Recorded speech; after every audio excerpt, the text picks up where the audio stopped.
Hoje a gente começa a ver aqui as disciplinas exteriores. Diferente das disciplinas interiores, as disciplinas exteriores elas têm uma manifestação externa, né? Elas são visíveis pelo lado de fora. Para além do Espírito Santo, as pessoas também veem. E hoje a primeira disciplina que a gente vai ver é a disciplina da simplicidade. E essa é a disciplina que ela é mais visível do ponto de vista externo. Então, o autor chama a atenção de que ela também é a que gera mais risco de legalismo, ou seja, da gente focar na dimensão externa, exterior dela, e esquecer que ela é uma disciplina, não é uma disciplina interior, mas que o objetivo é nos transformar por dentro. Então, a disciplina da simplicidade, ela precisa ser uma atitude interna que se manifeste externamente, tá? E ela nos liberta no exterior. Em que sentido? Ela nos liberta de status e posição e nos liberta porque coloca os nossos bens à disposição, que a gente vai ver mais detalhadamente aqui. E ela também, talvez é a disciplina, isso é o meu ponto de vista, que mais rompa com a cultura do nosso tempo. E você vai ver por quê. Na Bíblia, onde aparece simplicidade na Bíblia? Em vários lugares, principalmente falando contra a confiança nas riquezas.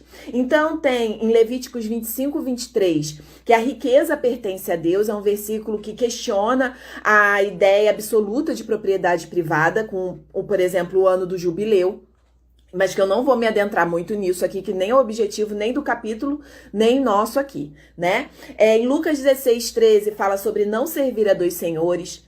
Um ai de vós, os ricos, que confiam nas riquezas, em Lucas 16, 20 e 24. Advertência quanto à ganância. Contente-se com o que tem, em Hebreus 13, 15. Não confiar nas riquezas, em 1 Timóteo 6, 17 ao 19.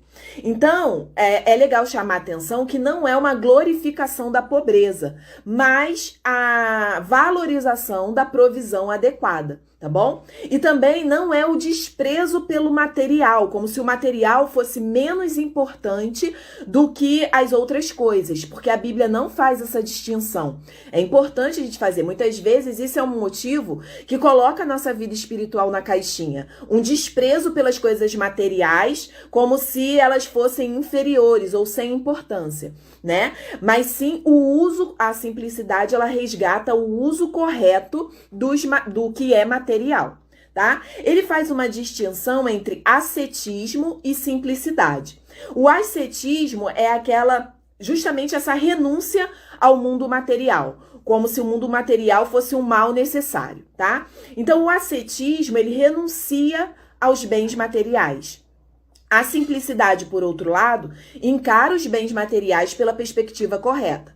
O ascetismo também não goza da terra que mana leite e mel. Já a simplicidade, ela encontra júbilo na provisão divina. O ascetismo, ele só tem satisfação no abatimento. Ou seja, quando eu não tenho, quando eu estou no sofrimento, na escassez, eu me sinto como um servo de Deus. Já a simplicidade, ela experimenta tanto o abatimento quanto a abundância. Como Paulo diz, eu sei estar feliz na fartura e na escassez, né? Então, a gente precisa ter esse entendimento da simplicidade, que não é um elogio à pobreza, como se a pobreza fosse uma virtude em si. Não é isso. É justamente esse equilíbrio. Ele fala que a Bíblia condena com a mesma veemência tanto a confiança nos bens, esse materialismo, contra a renúncia ao material. Então, a gente deve andar sempre nessa colina do meio, né? Como que é na visão original da disciplina, que é o caminho estreito que a gente fica para que Deus opere em nós. Então, o ponto de apoio para não cair tanto nesse ascetismo quanto no apego às riquezas é buscar o reino de Deus em primeiro lugar. E a visão que ele traz sobre isso é muito boa, é muito interessante e muito esclarecedora. Por quê? Ele diz que, primeira coisa que ele diz que para mim é muito legal, ele diz que quem não busca o reino em primeiro lugar, provavelmente não o está buscando. Ou seja, ou você busca o reino em primeiro lugar ou você não está buscando ele. Isso pra mim, eu adoro essas coisas assim radicais. É 8 ou 80, né? Com quem comigo não ajunta, espalha. Jesus é assim. Então, a segunda coisa que ele fala sobre isso, sobre o reino de Deus ser um ponto de apoio, de equilíbrio, é que todas as demais coisas encontram a atenção devida. Ou seja, quando eu estou priorizando as coisas que vêm primeiro, o reino de Deus, as demais coisas, elas ganham a perspectiva correta. É como se eu, buscando o reino de Deus, ajustasse o meu olhar para todas as demais coisas. E também, como que a gente sabe se a gente está ou não colocando o reino de Deus em primeiro lugar? Se eu vivo uma vida livre de ansiedades. Então, o reino de Deus, ele tá em primeiro lugar quando eu vivo uma despreocupação alegre com as coisas materiais, né? Como a palavra diz, e lá nesse trecho, nessa passagem de Mateus 6, que culmina no 33, dizendo: buscai, pois, em primeiro lugar o reino de Deus, que todas as demais coisas vos serão acrescentadas. O início dela é: não andeis ansiosos com essas coisas, né? Com o comer, com o vestir e com o morar, tá? Então, esse é o ponto de equilíbrio, a gente ter o reino de Deus em primeiro lugar, porque nós viveremos, como ele diz, uma despreocupação alegre com as coisas materiais, e todas as demais coisas ganham a perspectiva correta. Então, ele apresenta 3 atitudes internas da simplicidade. Lembra que é algo que acontece dentro e que se manifesta fora, tá? Então, primeira, considerar dádiva de Deus tudo que possuímos. Então, quando você entende que tudo que você possui é uma dádiva de Deus, não entende apenas aqui, né? Entende aqui também. Eu sempre faço essa distinção, porque tem coisas que a gente entende aqui, mas não entende aqui. E é necessário entender aqui porque é o que tem aqui dentro de nós, no nosso coração, que vai se manifestar nas nossas ações. Então, quando a gente entende que tudo que eu tenho vem de Deus, já começa a viver essa despreocupação alegre com os bens materiais. Segunda atitude interna da simplicidade: saber que é assunto de Deus e não nosso cuidar do que a gente tem, guardar o que a gente tem. Talvez seja uma palavra melhor do que cuidar, porque ele diz que não é que agora eu vou deixar a chave no carro lá no estacionamento. Não é isso. É necessário o bom senso e o cuidado natural das coisas, mas a atitude interna de saber que não é esse meu cuidado que protege as coisas que eu tenho, tá? Mas Deus. E terceira atitude interna é pôr os bens que eu tenho à disposição dos outros. Quando eu coloco tudo que eu tenho à disposição dos outros também com bom senso, né? Que ele diz que quando a gente está nessa disciplina corretamente, a gente sabe o bom senso, mas é aquela coisa de desprendimento. Você não é apegado a nada. Você não tem nada como seu, até porque não é, você é apenas um mordomo, né? Então, a dificuldade de colocar os nossos bens à disposição dos outros é o medo do futuro. Por exemplo, tem crianças aqui no bairro, né, umas crianças aqui, que uma delas sempre vem aqui me pedir fruta, né, todo dia praticamente. Aí o Serginho já fala, o Serginho é meu marido, ele já fala assim: olha aí sua filha, né, e ela vem pedir fruta. Às vezes, por exemplo, tem 2 bananas. E se eu der uma, eu fico com medo e se os 2 filhos quiserem, né, se meus 2 filhos quiserem.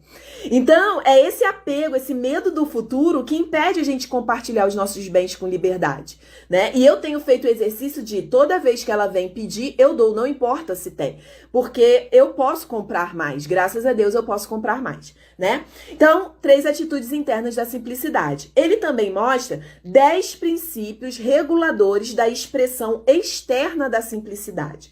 Por quê? É uma atitude interna, mas que tem que se manifestar externamente.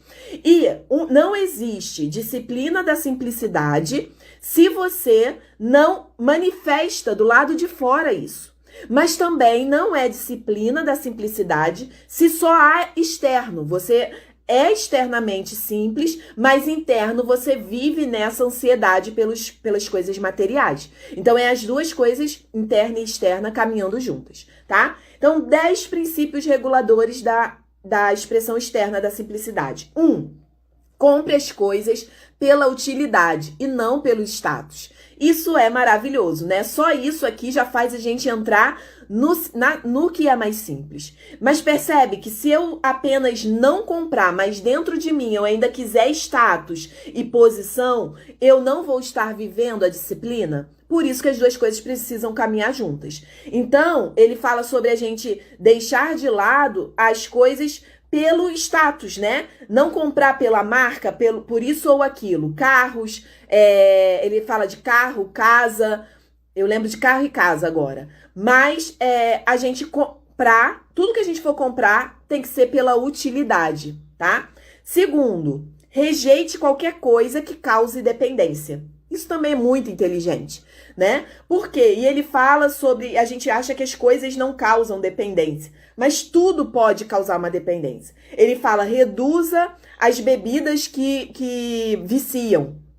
E eu preciso reduzir o café. É uma boa lembrança pra mim. Ontem eu já não bebi café de tarde, né? Vou me esforçar pra beber café só pela manhã. Então, reduza as bebidas. São coisas simples. Ele fala sobre chocolate, como o chocolate tem se tornado algo em que as pessoas ficam dependentes também, né? Então, livre-se de qualquer mídia que não consiga viver sem. Às vezes o celular, né? Tem pessoas que não conseguem ficar sem o celular. Eu trabalho, então eu tava até perguntando a Deus, como é que é isso pra mim que trabalho com o celular? Talvez me abster por períodos pra saber que não é aquilo ali que me domina. Se algo tá me dominando, eu estou me tornando escravo disso. E ele fala, recuse-se a ser escravo de qualquer coisa a não ser não a Deus, né? Então, se algo está me dominando, eu estou servindo aquela coisa. E nós não devemos servir a nada além de Deus. Terceiro, desenvolva o hábito de dar coisas. Ou seja, rompa com a acumulação, né? Pratique o dar. Ele fala que isso gera um espírito humilde, comunitário e a ideia de pôr os nossos bens a serviço dos outros. Ele diz que tem pessoas que poderiam doar quase metade das coisas que têm e não sentiriam falta. E isso é muito verdade, né? A gente limpa a coisa e troca de lugar, depois limpa e troca de novo. Eu sou adepta da simplicidade, né? Eu gosto de doar, de dar, de coisas que não fazem sentido. Eu gosto de tudo que faça sentido na minha casa. Então tem livros do meu marido que eu fico limpando de prateleira em prateleira. Só isso. E ele nunca é usado. Mês passado eu me desfiz de quase metade dos meus livros, né? Então essa prática de você estar doando rotineiramente faz bem. E faz parte da simplicidade. Quarto, recuse a propaganda feita pelos guardiões da moderna quinquilharia eletrônica. Ou seja, ele diz que a propaganda dessas modernidades eletrônicas sempre estão nos empurrando para algo mais moderno. É o celular que agora tem a função X, é o carro que agora mudou a porta e a gente tem que comprar um novo. Enfim, essas coisas que sempre têm um apelo, mas que não é pela utilidade. Então, fuja disso. E outra coisa que a gente precisa prestar atenção nesse item, né, de sempre estar comprando coisas novas, é que isso destrói a criação. E nós somos mordomos da criação também, né? Então isso polui, isso usa os recursos ambientais, os recursos naturais, sem sabedoria. Então não é sábio da nossa parte, não é cristão, a gente usar os bens que Deus colocou à disposição da humanidade dessa forma. Quinto, aprenda a desfrutar as coisas sem possuí-las. Então, alugar, pegar emprestado, isso tudo é sábio, né? A gente não precisa ter para usar. Tem coisas que você usa tão pouco que seria mais fácil você alugar do que comprar algo para si, nesse sentido, né? Ele fala que a posse nos dá a ilusão de controle. E tendo controle, a gente acha que vai ser mais feliz. Então, vamos fugir dessa vida ilusória e vamos viver a realidade e simplicidade do Evangelho. Sexto, desenvolva um apreço profundo pela criação. Porque a simplicidade, ela é saber e viver que a terra é do Senhor e tudo que nela contém pertence a Deus. Então, eu viver com essa crença, eu viver por essa verdade. Então, quando eu zelo pela criação, quando eu aproveito e desfruto da criação, da natureza, eu estou vivenciando algo genuíno que Deus criou para nós. E eu valorizo uma vida mais simples também. Sétimo, examine com ceticismo todas as propostas de comprar agora e pagar depois. Então, esse conselho é sobre o quê? Sobre fugir de dívidas, sobre cautela ao contrair dívidas, porque toda dívida é uma prisão, no sentido de que você está ligado àquele pagamento até que ele seja quitado. Então, fuja de dívidas, tá? Cautela, não é nem fuja que ele fala, ele cautela. Não faça parcelamentos e use o cartão de crédito sem sabedoria. É o conselho dele. Oitavo, seja o seu sim, sim e o seu não, não. Então, quando você disser sim, seja íntegro e honesto nas suas palavras. Às vezes a gente usa as nossas palavras com a intenção de agradar ou não desagradar o outro. E esse não deve ser o padrão para a nossa vida. O padrão para a nossa vida, inclusive para as nossas palavras, é o reino de Deus e a sua vontade. Então ele diz que se eu estiver guiando e tomando as minhas decisões e escolhas a partir, colocando o reino de Deus em primeiro lugar, eu não vou ter motivo para no futuro transformar o meu sim em não e vice-versa. Eu vou manter a minha palavra. Agora, se hoje eu tomo uma decisão baseado na minha vontade e amanhã eu descubro que a vontade de Deus era outra, eu vou ser obrigado a mudar a minha palavra. Da mesma forma, se eu hoje decido baseado no que Deus falou para mim, mas amanhã se torna mais conveniente um outro caminho, eu também mudo a minha palavra. E essa não é a atitude da palavra, né? Essa não é a atitude bíblica. Seu sim é sim e seu não é não. Nono, rejeite qualquer instrumento de opressão. Então, se algo é feito para oprimir, nós devemos rejeitar. E aí ele vai bem fundo. Aí, para mim, é que é a beleza do evangelho, que não é algo superficial, é algo que não é algo nem que dá para julgar pela visão externa. É algo muito mais denso e mais profundo. Ele fala, será que é lícito eu comprar uma roupa barata, sendo que esse barato é fruto de um trabalho opressor em outro país? Será que é justo eu comprar esse legume e essa fruta porque ela é mais barata, mas ele é feito de maneira ilegal? Então, rejeite absolutamente todo tipo de opressão. Ele fala, inclusive, sobre a imposição da nossa vontade sobre os que nos cercam. Será que você está impondo e, por causa disso, oprimindo sua família por conveniência sua? Porque para que você tenha mais conforto? Então, é geral, perceba, né? E décimo princípio da simplicidade externa. Afaste-se de qualquer coisa que o distraia da sua busca pelo reino de Deus. Então, se algo está te distraindo de colocar a vontade de Deus na sua vida em primeiro lugar, fuja disso. E isso pra gente aqui, né, que quer viver uma vida profissional, uma vida inteira que serve ao reino de Deus, incluindo a sua vida profissional, isso é uma das principais desculpas de nós não vivermos pelo nosso propósito. Muitas vezes a gente já enxergou o que Deus espera de nós, a gente tem a visão do que seria um trabalho em torno do meu propósito, então aqui tá o reino de Deus pra mim, só que aqui tá um ganho financeiro muito maior, ou mais seguro, ou mais estável, né? Enfim, ou tem benefícios como plano de saúde, enfim. E aí eu troco a vontade de Deus pela conveniência. E se a gente quer viver uma vida inteiramente ali, alinhado à vontade de Deus, o princípio aqui é o mesmo, né? Do Senhor é a terra e tudo que nela contém, inclusive o meu sustento, principalmente o meu sustento. O meu sustento está englobado na terra. Então, que nada nos desvie de fazer a vontade de Deus. Como em toda disciplina eu tenho falado da minha experiência, eu já falei um pouco aqui durante. Essa eu escolhi gravar um vídeo porque ela foi muito maior, né? Ela é muito maior, para postar nos stories ficaria mais difícil. Mas eu sou apaixonada por uma vida simples. Vivo essa simplicidade em todos os detalhes que ele colocou? Não, mas é uma busca minha consciente, né? Tem inclusive um outro livro que é interessante para isso, que é o Essencialismo. Ele fala principalmente sobre o uso do tempo com sabedoria, mas é uma busca disciplinada por menos. é o essencialismo. E eu vivo isso, uma busca disciplinada por menos. Se eu posso ter menos livros, eu sou apaixonada por livros. E eu já venho me desfazendo de livros, por exemplo, a minha vida inteira, durante muito tempo, né? Eu sempre procuro me desfazer. Às vezes vem aquele arrombo que eu compro um monte e depois me desfaço. Por quê? Se eu leio o livro, e a gente às vezes tem esse apego, né? Eu leio o livro e eu tenho que ficar com ele guardado ali. Eu nunca mais vou ler.